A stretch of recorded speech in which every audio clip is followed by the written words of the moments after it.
Okay guys, we are doing today the complete self-development guide. All the things I think are going to help you on your journey. Before we start, please like and subscribe. Really trying to grow the channel at the moment. Up to 21 subscribers, a huge amount.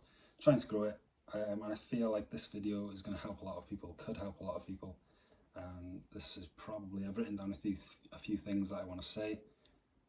I feel this is probably going to be one of my best videos so far, so please help me out and we'll get into it right now. Now there's a few of these guides knocking around on YouTube, these self-help development guides.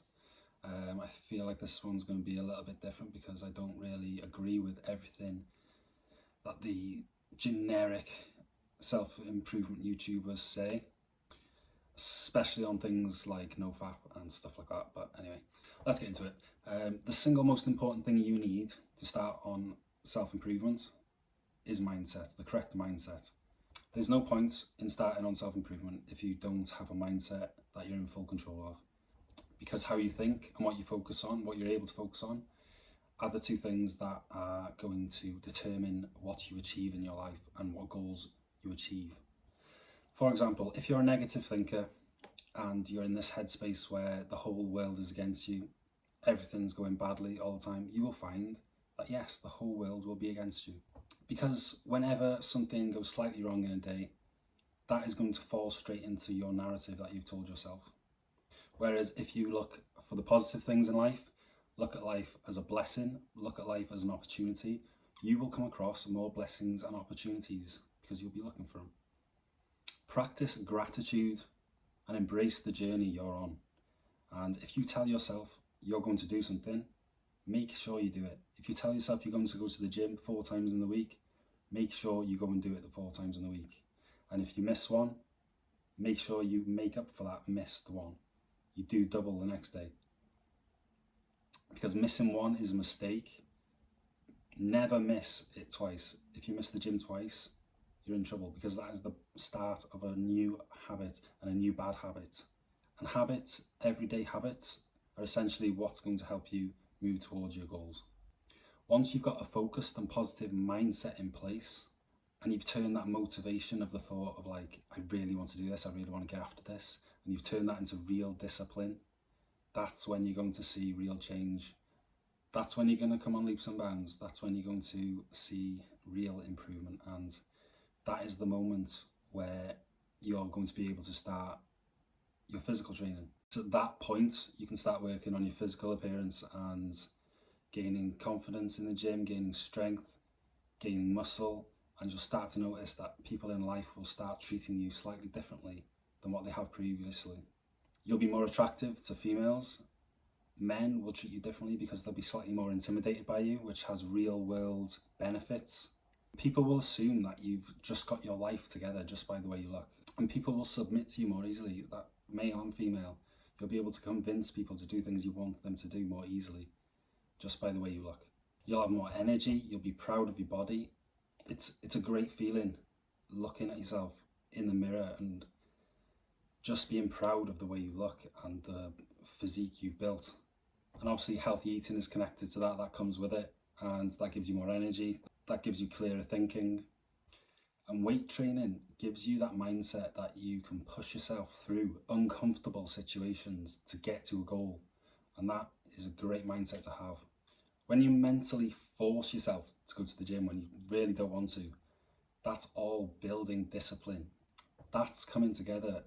It's all connected and it's building a good base that you can apply to other areas of life. You could apply to business. Say you're running a business and you don't want to work one day.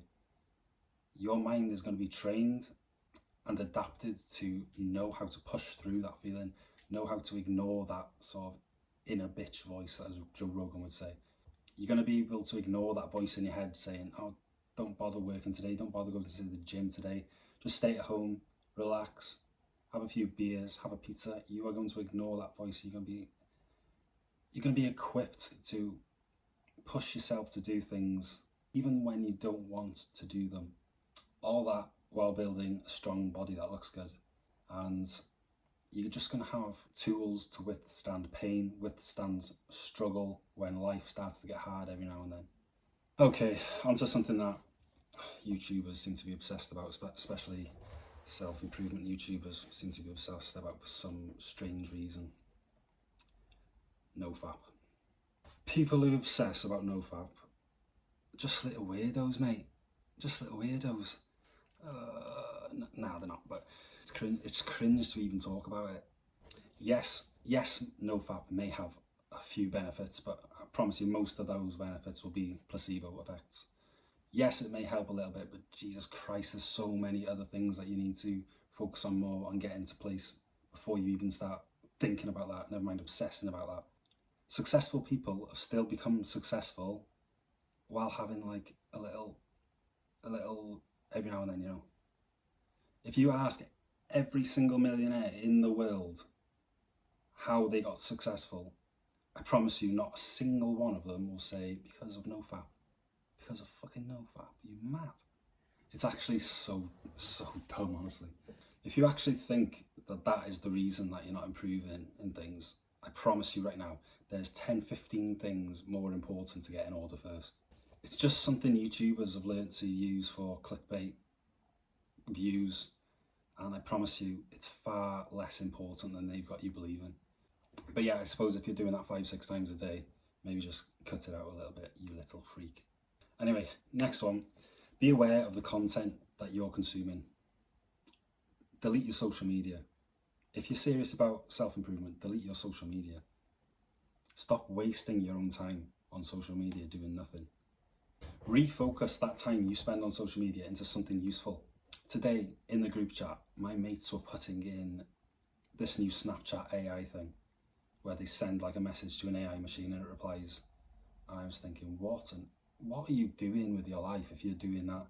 How much free time have you got and you're just wasting it talking to an AI machine? It's just like, oh.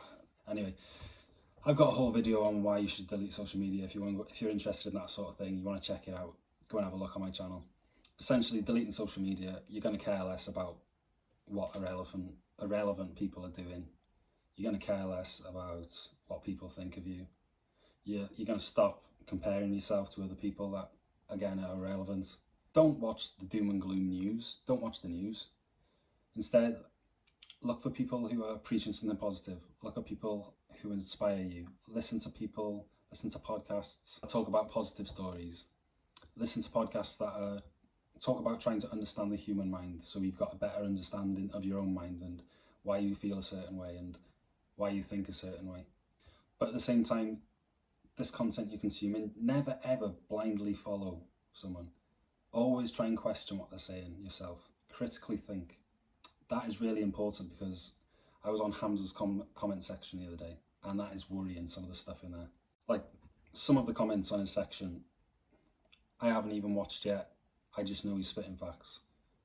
Think for yourself, lads. Hamza should be preaching that too. Question everything. Don't just blindly follow someone. Hamza does not know everything. I don't know everything. Question the things I'm telling you right now. Again, if you like reading comes into the content you consume. Just make sure the things you consume are positive, are worthwhile, are giving you something. Make sure they're inspiring you. Make sure you're gaining something from spending time consuming that content. Next one, focus on your goals. Get properly consumed with them. Get immersed in your goals. Write them down. Then write a plan of how you're going to get to your goals step by step. It could be long term, it could be short term, just whatever your goal is, whatever the thing you're chasing is, make sure you make time for it. Make sure you allocate yourself a bit of time every day to work towards that goal. I have to be pretty vague here because I don't know what your goals are, so I can't tailor it towards you personally, but you will find happiness striving for and moving towards the things that you want. That's where the happiness is. Never let other people stop you from doing what you want to do. Realise when the people around you have a negative impact on your life or have negative thoughts. In fact, think of every single person in your life. Go through them and identify who is negative, who isn't going to help you get towards your goal, and be conscious of who they are. If they're moaners, identify their moaners before they come to moan about life to you. Identify them. Realise who these people are. Realise the people who have got the woe is me attitude, everything's going wrong for them. Identify the negative people. I'm not going to say get rid of these people, leave these friendship groups like other YouTubers, because I don't feel like you need to. As long as you're aware of their attitudes, you don't need to get rid of them out of your life, because they could be friends, they could be family, and they are still valuable in different ways. Although these people aren't going to help you achieve your goals, there's no way they can stop you achieving your goals either. Realise you don't want to be like these people, but also realise your friends, your family, your teachers cannot stop you from achieving what you want to achieve. It's down to yourself. You don't need anyone else to hold your hand down the path towards improvement. Just be conscious and aware of these people and know when they're bringing bad thoughts and ideas into your life, and know when to say no. Know when to say, no, that's not for me. Finding like-minded people like you, yeah, that can be helpful, but not yes men. You don't want yes men.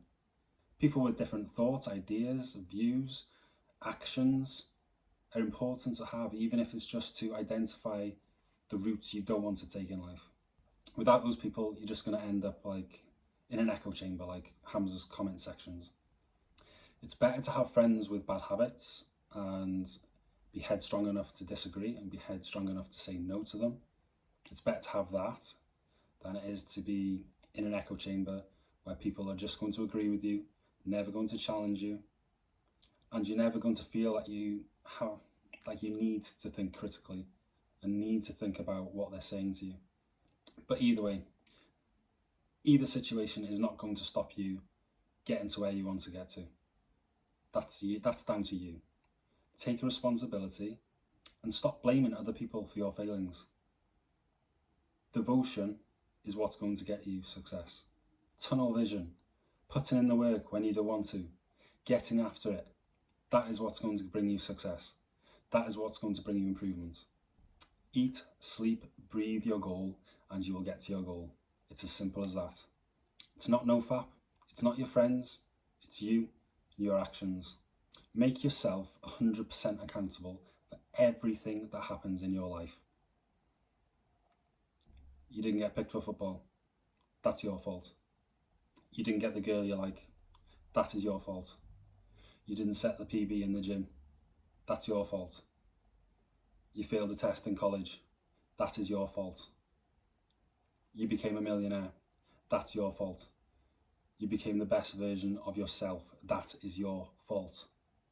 Self-control and discipline. Work on yourself and your life will change.